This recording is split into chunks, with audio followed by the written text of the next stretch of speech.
Jabahaya Chorabahaya Utaka Abhaya Agni Ibahaya.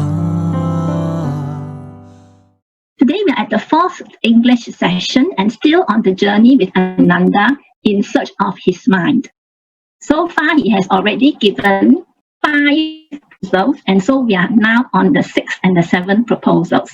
Alright, so Ananda has already proposed 5 locations. Just to know that there have been 5 locations, and you know the Buddha has refuted all these 5 claims by Ananda. So now we are now on the 6th and the 7th, where he says the mind is in the middle, and he says that non-attachment is where his mind is. Okay, let's start with the 6th proposal where the mind is in the middle. This is Ananda talking to the Buddha. He said, the world-honored one then said that the mind is neither inside nor outside the body. And so I'm now thinking that if the mind were inside, it would not see anything. And if it were outside, its awareness would be separate from the body. But since the mind is not aware of what is inside, it cannot be outside. It cannot be inside. And the mind is not separate from the body. It makes no sense to say that the mind is outside.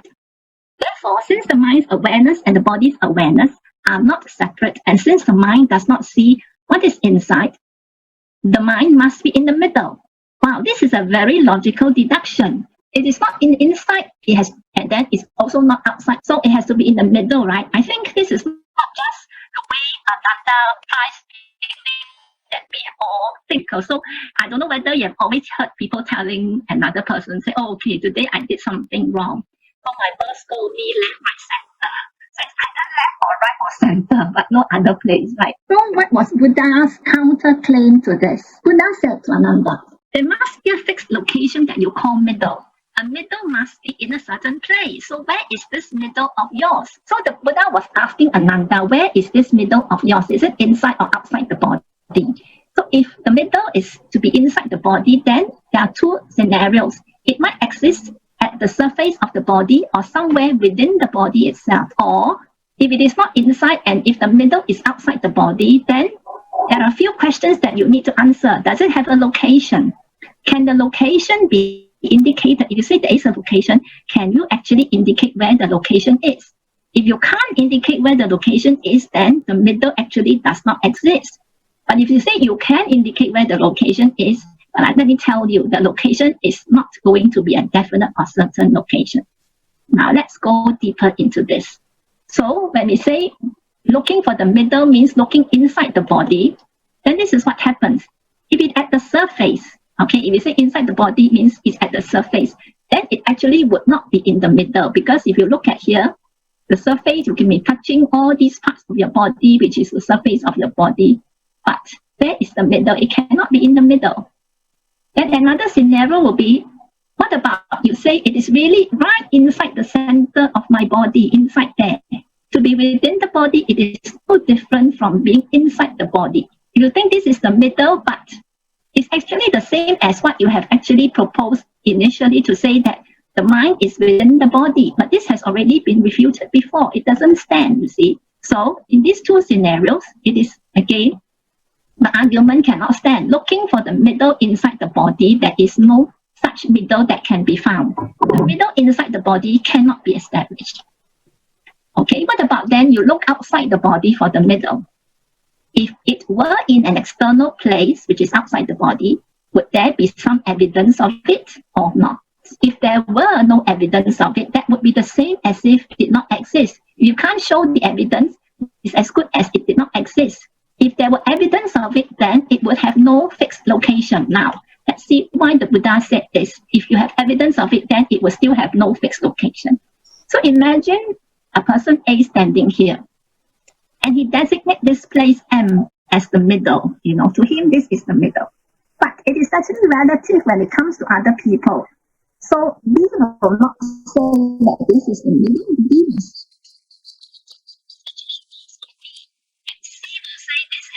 of me. So there is no consensus to say that this actually M where it stands now is really the middle. Although A say I designate this as the middle. Maybe it's in a room, like that, and then he say this is the middle. But actually, from different persons' perspective, depending on where your position are, the middle cannot be found, cannot be established. It's not a fixed location. So this is, again, a flawed argument. So the conclusion is the middle is nowhere to be located. So again, back to Ananda's proposal to say that mind is in the middle. Now Buddha has countered to say that you cannot actually find the middle. But Ananda is not satisfied, so he counters again. He says, actually, Buddha, the mind, the middle I'm speaking of is what that the eye sees has no awareness. Okay, but between them, eye consciousness is produced. So when the eye sees, the eye faculty looks at, comes into contact with an object here, there is eye consciousness. So this is what Ananda says. This is the middle. The mind is actually here where the eye consciousness is. So this is the middle that I'm talking about, not what the Buddha has said earlier. And then let's hear what the Buddha has to say to this. The Buddha said, if your mind is located between the eye faculty and the object it perceives, would the mind's essential nature be, one, the same as the essential nature of the eye faculty and its objects, or two, would it not be? So this is scenario one here.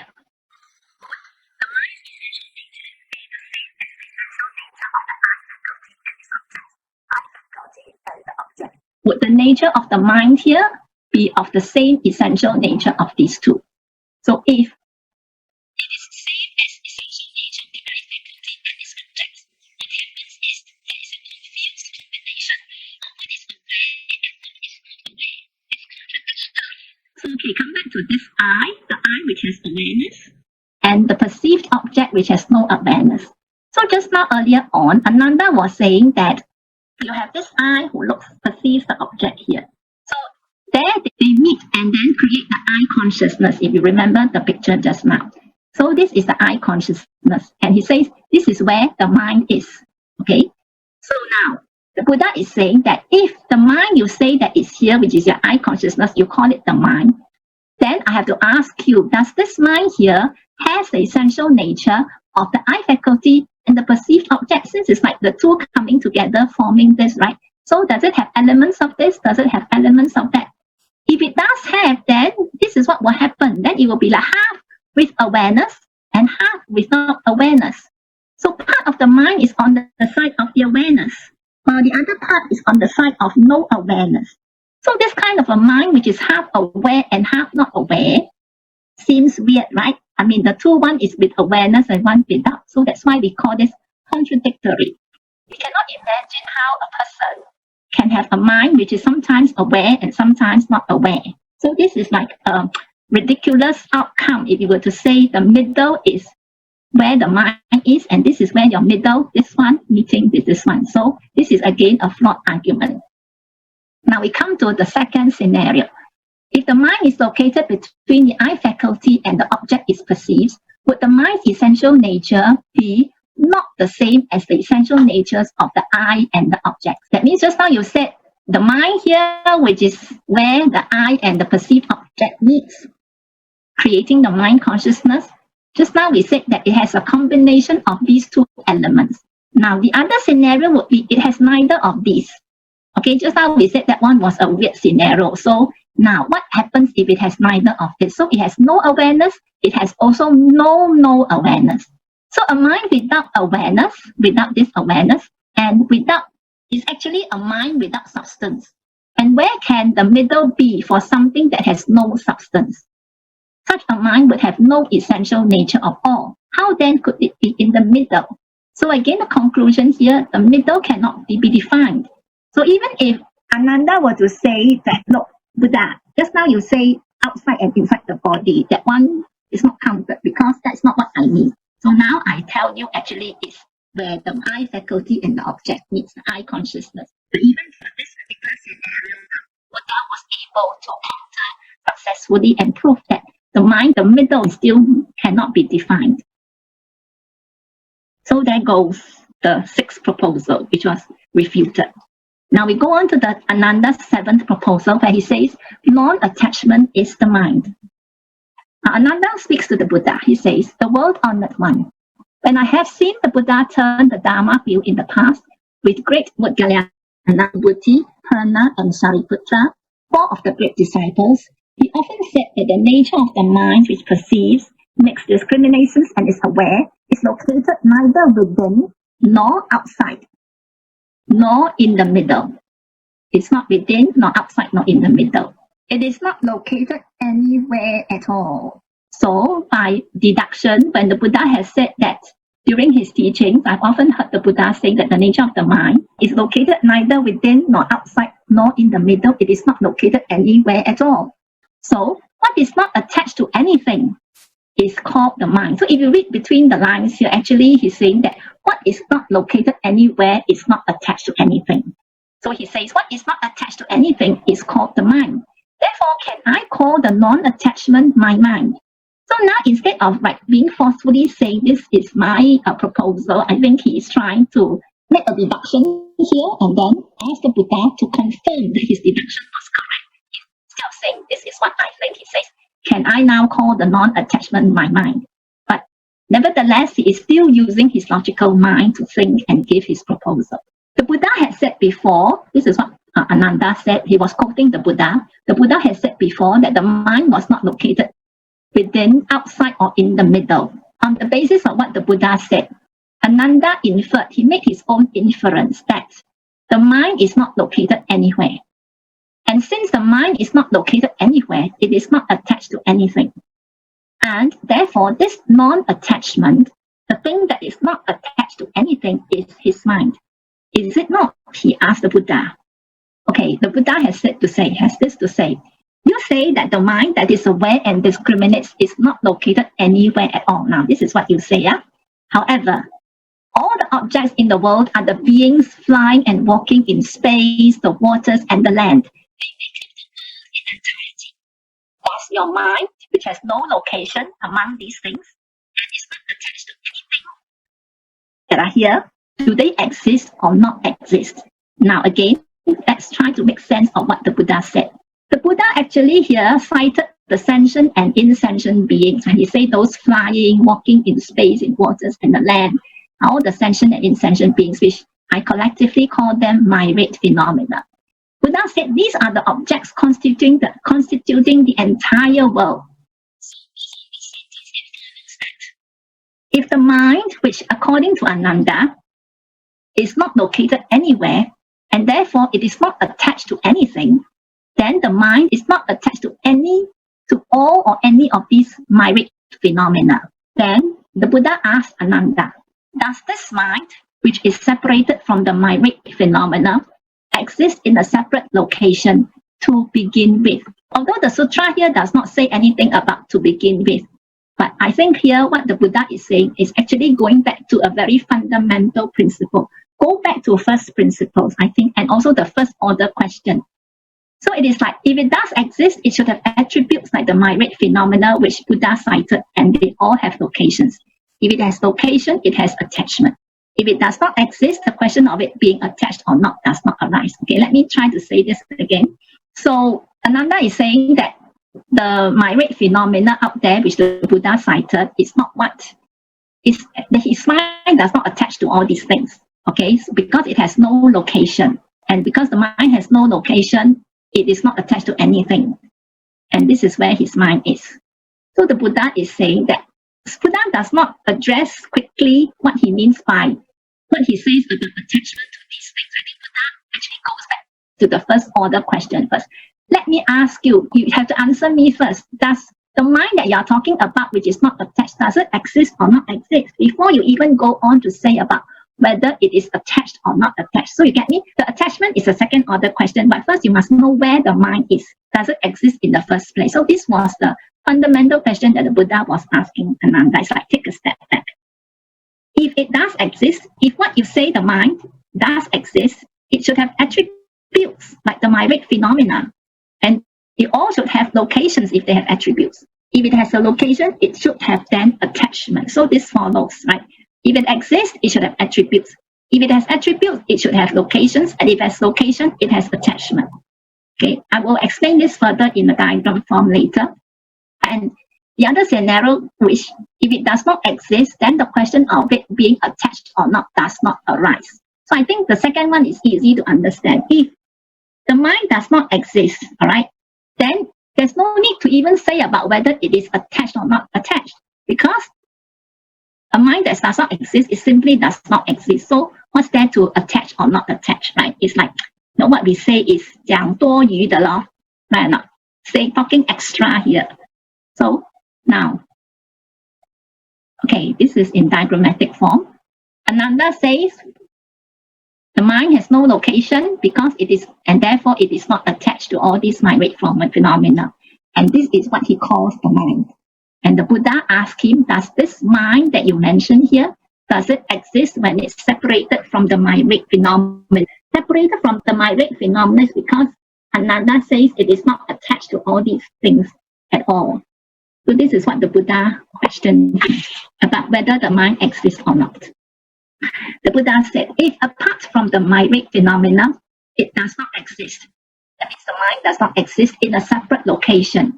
It is the same as hairs on a tortoise or horns on a rabbit. What attachment is there to speak of? So I've mentioned that, you know, this is talking extra, but the Buddha would use the analogy of hairs on a tortoise or horns on a rabbit. Okay, this is something that don't exist at all, because who has ever seen a tortoise with hair and who has ever seen a rabbit with horns? So these are things that don't exist. So if you say that your mind don't exist, it is like the same as these things. They don't exist at all. They simply don't exist. So what attachment is there to speak of? Okay, now this is in writing. Suppose it does not exist. This is what actually happens. Being separated from all the phenomena, it does not have a location of its own. It simply does not exist, just like hairs on a tortoise or horns on a rabbit. Such things do not exist. When something does not exist in the first place, the issue of it attaching to something else does not arise at all. So the case for non-attachment does not arise for an object without existence. So this is the conclusion. For a case where the mind does not exist. Okay, now we move on to what happens if it exists. The Buddha continued, if apart from the mind-weight phenomena, the mind has a separate location that it calls its own. That means it does exist, except that it is not attached to anything. Even then, you cannot say that the mind is not attached. All right? And why does he say that? Why does the Buddha conclude as such? So this is the explanation part. He says, that which does not have attributes does not exist. So if you say it does not exist, it should not have attributes, right? So that which does not have attributes does not exist. That which exists has to have attributes. So this is the opposite of this one. What has attributes has to have a location. How can you say that the mind, if it exists, has no attachment? Okay, let's do this slowly. Suppose it exists. This is what's going to happen. The it here, which refers to the mind, it has a location of its own, separate from the mind-weight phenomena. If it exists, it has to have a location. Right? Where a thing has attributes, it is non-existent. So, existence comes with attributes. So, a thing which exists has to have attributes. When you say that a thing has no attributes, it has no existence, then conversely, a thing which exists has to have attributes. Because existence has to come with attributes. And attributes comes with location. If you have attributes, you must have a location. A thing with attributes has to have a location. And with location, you comes attachment. When something exists and has a location, how can you then say that it is not attached to anything? I think at the minimum, it is attached to the location where it is, right? So you cannot say. So this is how the Buddha said that if it has a separate location, that means it exists. Although it is not attached to anything, it cannot still be said to be not attached. So this is the reasoning. Now, again, the same thing. If it exists in a separate location, it cannot be said to have no attachment. So this is what it means. This diagram is to show you this sentence. If something has a location, means it exists, but then you say that it is not attached to anything, you still cannot say, it does not lead to the conclusion that it has no attachment. Therefore, this arrow here, this leading to this does not stand. It has a location because it exists, but it is not attached to anything. you still cannot say that it has no attachment. Now, why? This is the reasoning. Given that if something has no attributes, it has no existence. Like this is like, I think it's some kind of a common sense thing. No attributes, no existence. So if this is the case, even this being the case, then if you have existence, the something exists, it has to have attributes. Existence comes with attributes. Of course, I think you can also say the other way around. If it has attributes, it has existence. So that's why my arrow is two-way. If it has attributes, it must have a location for it to have attributes. And if you have a location, you cannot say no attachment. Why no attachment? When there is attachment, attachment is where the location is. Once you can see that there is a location for this thing, the thing is actually attached. There is attachment. Attachment is where the location is. So you cannot say that there is no attachment. Even if the thing exists in a location, you cannot say that it does not exist. So let's join this back to what Ananda proposed earlier. He said that, oh, my mind, as Buddha said, it is not inside, outside, or in the middle, so there is no location for it. And because it has no location, it does not exist, and therefore it is not attached to anything. So, and the thing that is without attachment is my mind. My mind is where there is no attachment. So then Buddha actually asked and go back and say, let's take one step back and say whether the mind exists or not. So if it does not exist, there's nothing more to say about it. But if it exists, this is going to happen. If it exists, I can still prove to you that something that exists, you cannot say that it has no location. So the case for non-attachment is,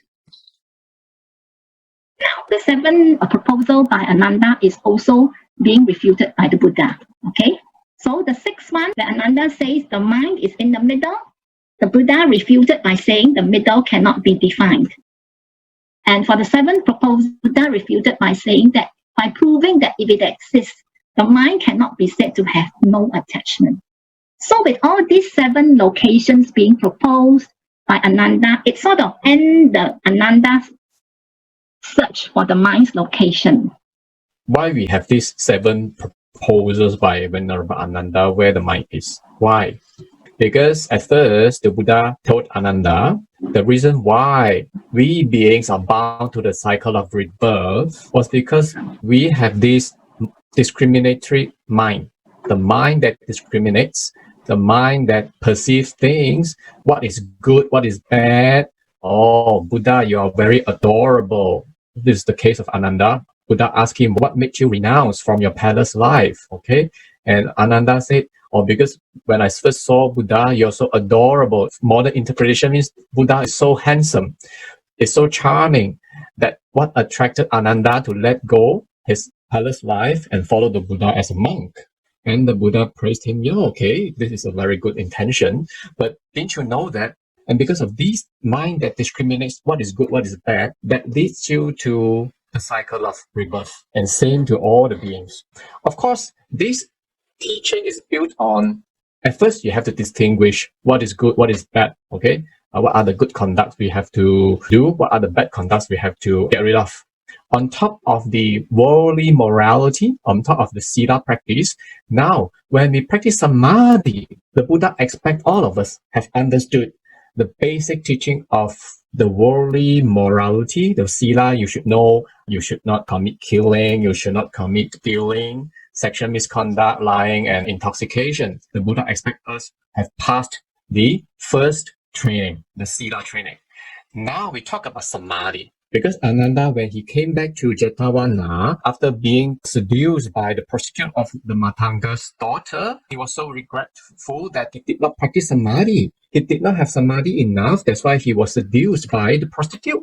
And he was caught by the Kapila spell. So now he returned to the Buddha. Now, Buddha, I regretted that I didn't really practice. I was just a scholar. Even though I have a super memory, I can remember all the teachings that you have taught us, but I didn't really cultivate heart, practice heart. That's why now I want to practice Samadhi where the Buddha you practice. So please teach me how you practice Samadhi. That's why the Buddha said, oh, there's such a thing called the Shurangama Samadhi, the king of all the Samayas. If you want to categorize the Shurangama Samadhi, we have Shambhatta, Susamapati, Sudhyana. That's why all these questions, where is the mind? The mind is here, inside, outside. We are actually preparing all of us the prerequisite to enter into jhana and enter into samadhi. So, what are the prerequisites of entering into the samadhi? The mind is very important. How you train the mind is very important. Okay, that's why when you go for retreats, you want to cultivate jhana, Shambhatta. The purpose of Shambhatta is to cease your mind activities. Okay? In modern science, we have to shut down the brain activities. We have to bring the brain wave from beta or gamma to alpha and below. We are shutting down the brain activities. Okay? So in Buddhism, we cease the mental activities. In Yoga Achara school, we say we are shutting down the consciousnesses, the eye consciousness, the ear consciousness, until the mind consciousness. Okay?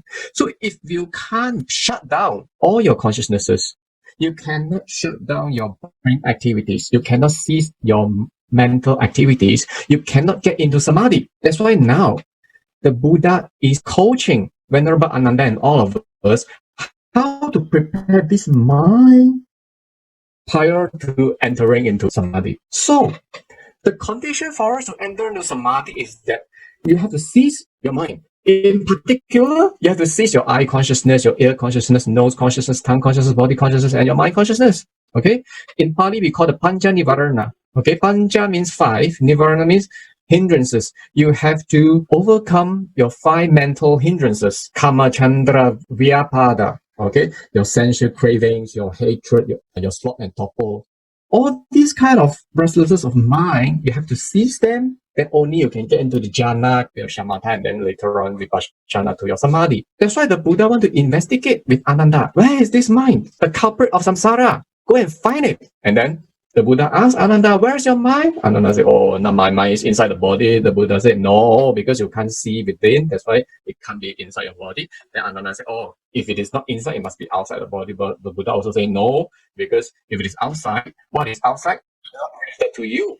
Okay? So, like people, when somebody is eating, you cannot be full. When you're eating, somebody cannot be full separated.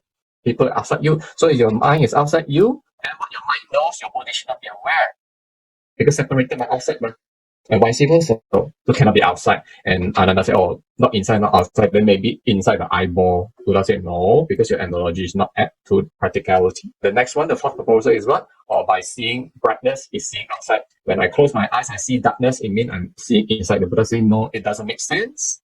And the fifth proposal, what I said, the fifth proposal, oh, my mind is at where? When I think of shopping, now my mind is at the shopping complex. My mind has no fixed location. As long as I think of what, the mind is at there. The Buddha say no, because such a mind has no attribute.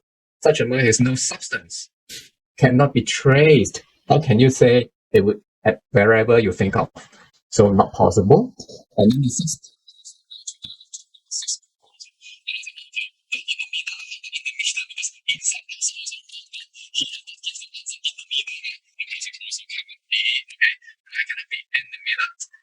Of middle is very ambiguous. Okay, for example, in the middle of your body. Okay, let's say now Sifu is looking at this direction. Then the middle will be here. Draw a line. This is the middle. But if you draw a line as this is the middle, you define. When Sifu turn here, it becomes your right hand side. Turn here, this line, middle line, become left hand side. So there's no middle. It's very ambiguous. The definition cannot be found. And then Ananda said, if you cannot show at the body side, how about outside the body? Okay, let's say somewhere in the middle here. But if you can place here also, there's also no middle, because when somebody is standing at the north, when they see the pillar of the middle, it will see the pillar will become south. And when somebody is standing at the south and see the pillar of middle, it will become north. So there's no fixed location of middle. And Ananda said, my middle is not about in the environment, but my middle means in between the eye faculty and the object. So Ananda said the mind is at the middle between the eye faculty and the object, means the right box, the MI and ND, that's like middle. Okay, the middle, what it means that. The concept of middle is like, okay, please imagine the eye is your father, the perceived object is your mother. Okay, the yellow color is your father's gene, and the blue color is your mother's gene. Okay, so actually, if a child is born in between the parents, you should have half the father's gene and half the mother's gene, right? Okay, so if such a mind of the middle in between the I faculty, which has awareness, and the perceived object, which has no awareness, that makes up such a mind, then such a mind should have half has awareness and half doesn't have awareness. Just like you carries half of your father's gene and half of your mother's gene. Then only we can say, oh, I'm in the middle of my father and mother. I carry both genes. This is called middle one. In such kind of concept, then your mind would be sometimes has awareness, sometimes doesn't have awareness, and both of them coexist at the same time. Then your mind will become like that. Sometimes no, sometimes don't know lah. Like now, sometimes you understand, sometimes you doesn't understand. Okay, doesn't understand also has awareness. You don't understand. Actually, you are aware that you even we don't understand also there is an awareness in the mind. So such a mind that half has awareness and such doesn't is actually weird. There's no such a thing. And we also cannot say such a mind doesn't carry both the characteristics of the I and the object. Means that your mind has no awareness and has no awareness. Logic, now we're talking about logic. Okay, logic is like that.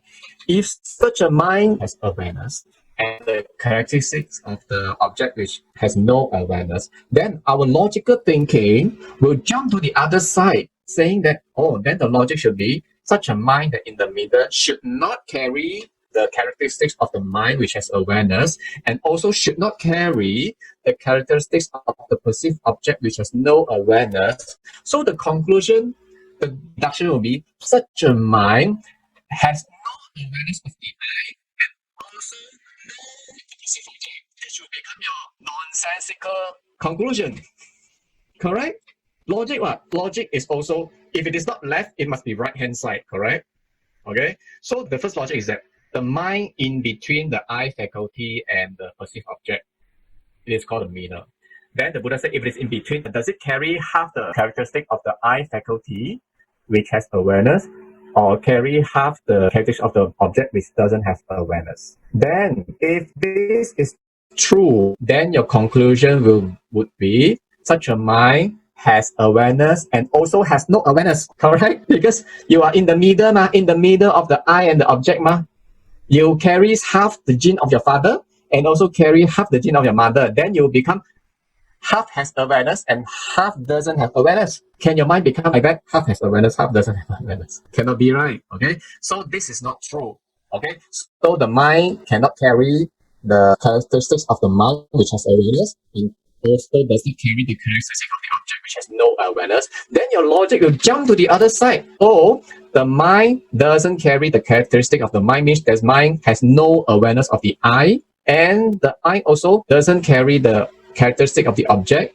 It also doesn't have no awareness of the object. Then the illogical conclusion would be such a mind also has no awareness of the object. Then the mind has no awareness and no awareness. Then what is that? What are we talking about? No awareness and no awareness. What are we talking about? Right? So, conclusion. Such a concept of middle doesn't exist. It's like negative, positive, also not correct. Negative, not correct. Positive, also not correct. Understand the logic? Then Ananda said, okay, no attachment can it be called is my mind. Now, Ananda doesn't propose anything. He just quoted the Buddha. This is Buddha, what you have said. So, can it be this time I can pass my exam or not? And also doesn't pass. He didn't go through the exam, okay? Because actually he doesn't understand what the Buddha has said. Okay, so no location. Then Ananda said, Buddha, you said, I quote you, the Buddha did not say wrongly. What the Buddha said was correct.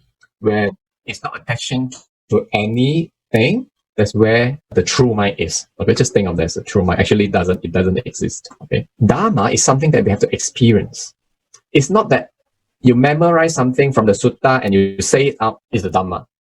And Buddha gives this analogy: the Dharma is like a finger. The sutta is pointing us to see the Dharma. Then you have to practice and see yourself. Then only you see the moon.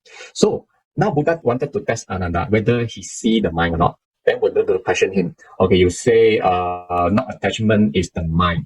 Okay. Then the Buddha asked him that. Then is such a mind exist or not? Such a non-attaching mind exists or not? Buddha asked you, Ananda. You said now your attachment means the mind attached to something, to money, right? Now you have freed your mind to anything. Such a concept of non-attaching mind exists or does though you don't attach to any object. Okay, now the Buddha gives reasoning. If choose one, the mind exists. Once you say this mind existed, then you already attached to this mind already. How can your mind doesn't attach to anything? You say exists, not exist, then attached to it already. What? Even though the mind doesn't attach to object, the mind attached to the mind is also an attachment. What? How can you say a mind has no attachment? This is choose one. So choose one cannot be. So if you choose number two, such a non-attaching mind doesn't exist. So you no need to say you don't have attachment because doesn't exist. Why you need to say you don't attach? It's extra words. It's just like I don't have money, so I don't attach to money. Hey, ladies and gentlemen, you don't have money, nothing for you to attach to. Then why you say you don't attach to money? Isn't it fur on tortoise and horn on rabbit? Extra saying, correct?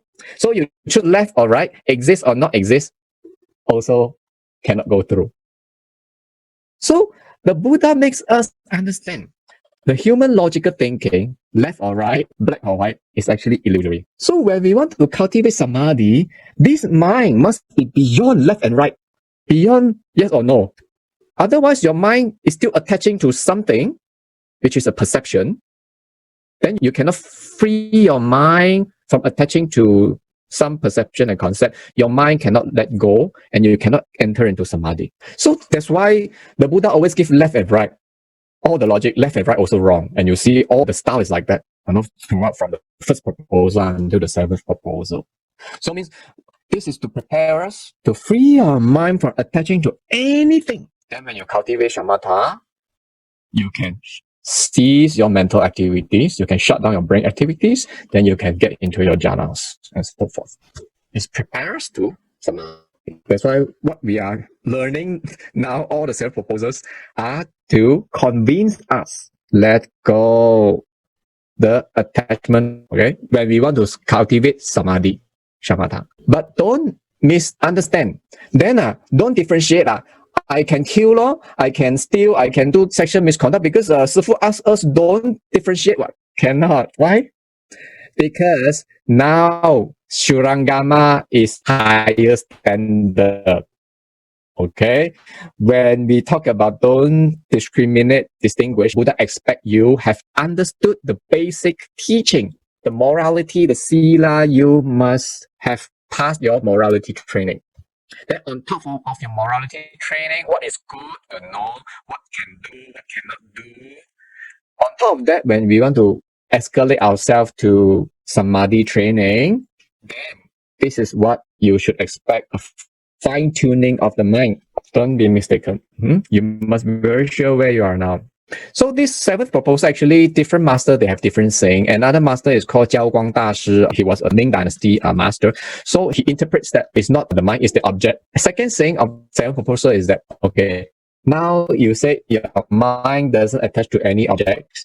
Also the same thing, one or two. If they exist, then your attachment already. You cannot say your mind doesn't attach. And if these objects do not exist, then you no need to say you don't attach to them. So there are two interpretations. Because the sutra, the texts are very precise and concise. So different masters, they have different interpretations. But regardless any interpretation, at the end, they also point to the same conclusion. Can you see the screen? I see the blank screen. All dark. This one? Can you see? No. All bright. All right. So you see anything or not? There's nothing to see. Nothing to see, Okay. Has a thought already. Oh, I cannot see. A mind has arisen. An illusory mind has arisen. The mind distinguishing, I cannot see. A thought arises. So, in Shurangama, it teaches you, regardless black or white, dark or bright, we are still seeing. If you can't see, how can you know That you see darkness?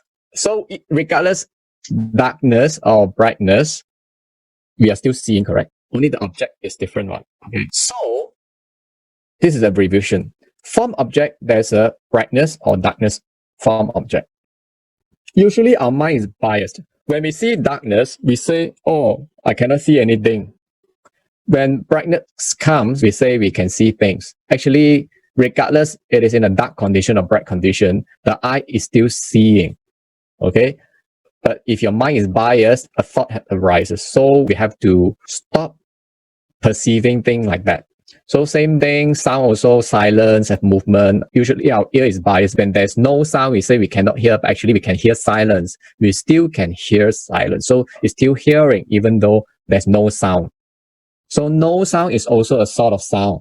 And it's called a sound of silence. And movement means the vibrating sound, then the ear is still hearing. So forth. Same thing. Nose has blockages and openness of smell object. Tongue has taste object of tastelessness and tastiness. Tastelessness is also a kind of taste.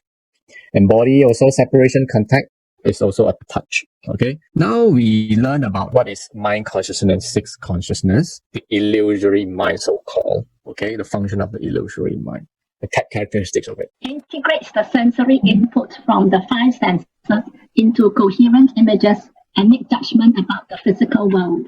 This mind is to interpret what we see, what we hear, what we smell, correct? Otherwise, if you don't have a brain, you don't know what you're seeing and what you're hearing, correct? So the brain, the mind is to integrate all those signals being input and make judgment as well. There are five simultaneous consciousness arises together with the first five consciousnesses, conditioned by the five defiling objects of form, sound, odor, flavor, and tactile objects. The mind consciousness says it can be categorized into two categories: simultaneous consciousness and non-simultaneous consciousness. Simultaneous mind consciousness, actually, the five simultaneous mind consciousness arises together with the five defiling objects. Non-simultaneous mind consciousness means that this mind consciousness is conditioned by the mind object and not the five defiling objects. Okay. And five simultaneous mind consciousness also have two. Five similar conditioned mind consciousness which arises simultaneously with the first five consciousnesses conditioned by and things on the same defiling objects. And the similar conditioned mind consciousness, further cognitive process analysis of differentiation.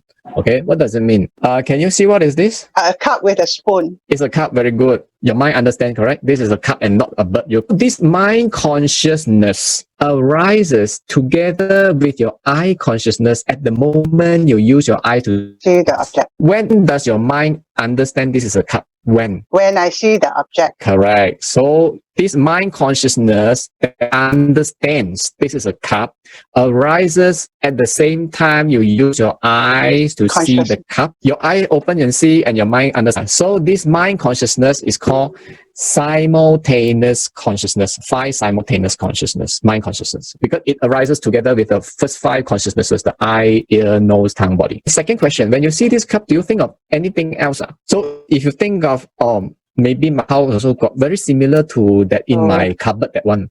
And this mind consciousness is called the similar condition. Just now is similar condition. Means that your eye consciousness look at the cup and your mind also knows that it's a cup. Similar condition. And this is the similar condition is now your mind think of, oh, this cup looks like the cup inside my cupboard. That is the similar condition. So if I give you another example. Now you look at George. Okay, your husband, your eye consciousness, look at the form. George is a form to you, correct? It's a form object to you, right? Then your mind understands, oh, my husband is in front of me, George is in front of me. Then it is called similar condition consciousness. If your eye looking at George, but you think, it looks like Henry, then it's similar or dissimilar condition. This is called dissimilar condition consciousness. You look at George, but you think of Henry, then it's dissimilar condition. If you look at George and you think of George, then it's what, similar or dissimilar? Similar condition. Correct. Now we go to non-simultaneous consciousness. Non-simultaneous mind consciousness doesn't involve the first five objects. It arises on its own in the mind independently. What does it mean? Scattered independent mind consciousness, dhyana independent mind consciousness, dream state independent mind consciousness, and insanity independent mind consciousness. Okay, what are all these four? These four mind consciousnesses arise without the conditions of the five objects. The mind can think of itself. Michelle, did you have your dinner? Oh yes, I had my dinner 1 hour ago. 1 hour ago. What did you have just now? I have veg rice, veggie. Mm-hmm. Then I have bihun, vegetarian bihun. Okay, very good. What's the taste of the bihun and the veggie rice? Spicy, salty, or It's a sourish? bit of salty and a bit of spicy. Now, when Sifu asks you to recall, can you feel the taste in your mouth? Can you remember? Can you remember that taste? Remember. I remember the taste. Correct. If you can't remember, how can you tell me the Okay. answer correct? So, is the bihun in front of you now? Not in front of you. But you can recall the image of the bihun and the taste of the bihun in your mind, correct? And this is called scattered independent mind consciousness. No need the form of bihun in front of you. Right. You also can think of it on your own in the mind independently. So this is called Okay. scattered independent mind consciousness. So even though the object is not in front of you anymore, the bihun is not in front of you anymore, your mind consciousness still can function on its own when you want to recall the memory. So it means when you are awake or when you are not awake, the mind is always running. The brain is always running. The next one is called dhyana, independent mind consciousness. So this is when we cultivate jhana. When we are in jhana, dhyana is Sanskrit word. Pali is called jhana. So they are the same thing. So when we are in dhyana, usually we will have the dhyana factors like piti, sukham, ekagata, and all these things. And these are actually the dhyana independent mind consciousness. The mind consciousness is still working when we are in fourth jhana, fifth, sixth, seventh. So if you don't following Sifu, then you know what are all the jhana factors. Okay. And dream state independent mind consciousness. Michelle, have you had any dream experience before? Yeah, every night I dream, but I can't remember Oh. when I wake up. Okay, very good. Have you had any dream experience of being chased by ghosts? Oh yes, when I was young. Okay, very good. When you were in the dream chased by ghosts, what did you do in the dream? I was running and shouting, In and the suddenly dream? I wake up. After you have waken up, are the ghosts still there? No. Then I realized it's only a dream. Very good. So in the dream, your mind is aware, need to run and shout, correct? Correct. It's like real life like that. But actually, the ghosts were not in front of you, correct? Yeah, correct. And this is called dream state independent mind consciousness. Like you dream of eating durian. The durian is not in front, but in your dream can come up, correct? Correct. And this is called dream state independent mind consciousness. And in science, if we have dreams, then our brain wave will not be too low. It may be like alpha, no, or theta, or even beta. So those have insomnia. Usually, this is very active. Then your brain is not shutting down. So that's why you have insomnia. So you must train your brain to shut down. Okay, now the last one, insanity independent mind consciousness. Okay, Michelle, have you ever have come across somebody that suddenly he talks to the air like that?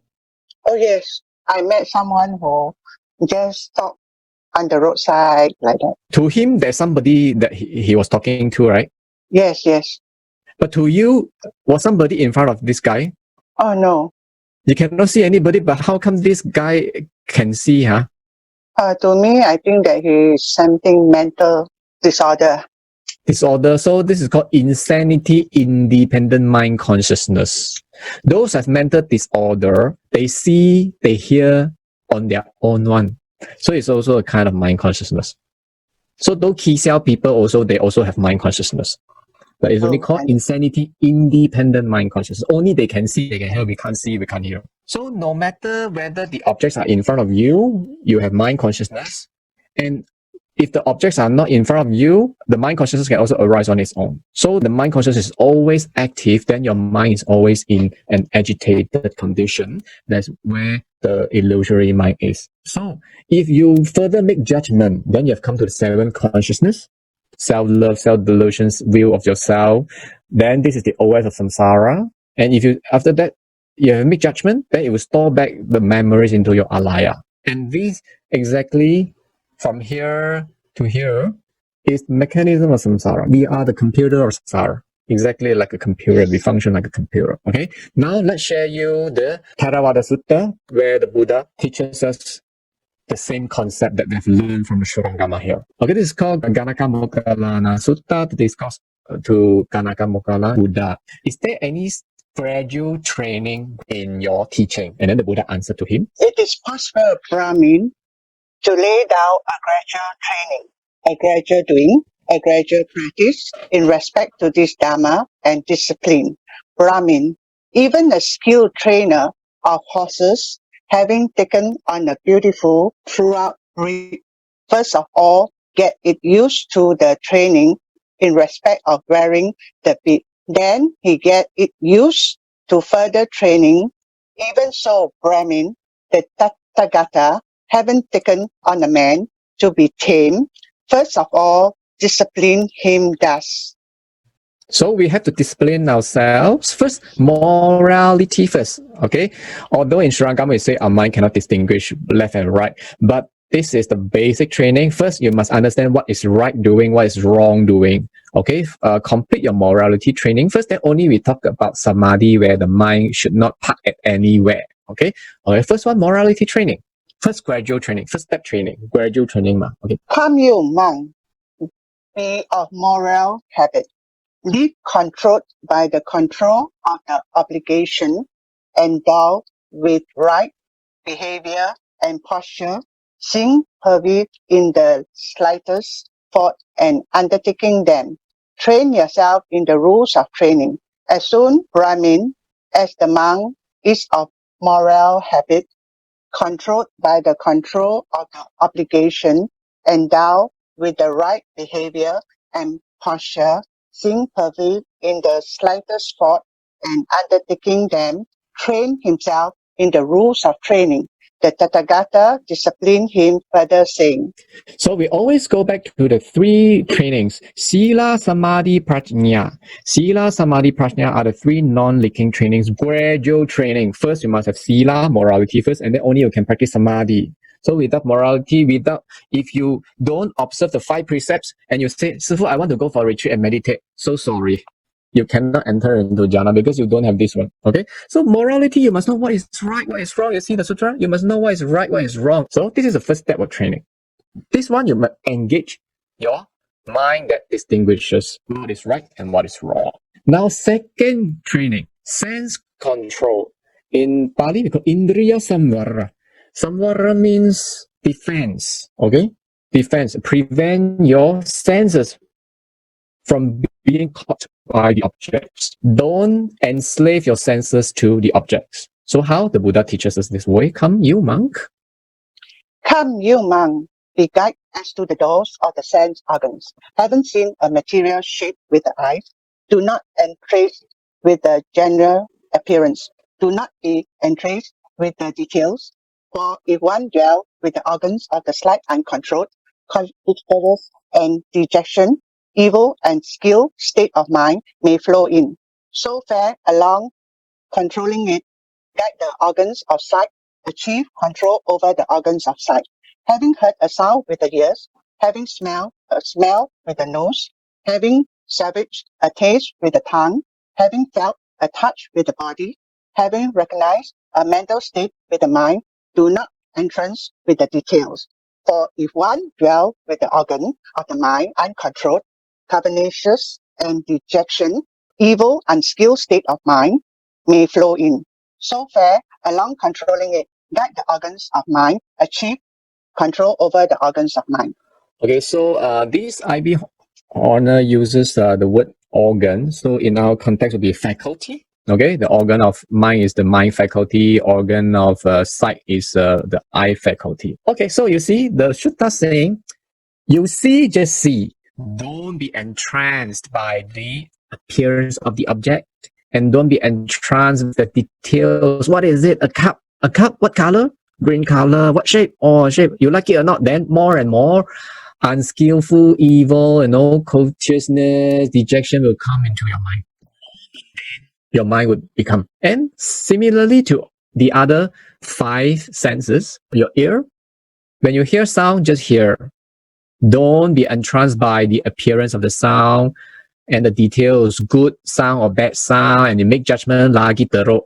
You have made judgment, you've come to your seventh consciousness, your manas, and you will store back a new seed, a new karma, new becoming into your alaya. Okay, and you continue your program of samsara. Hear the sound, just hear.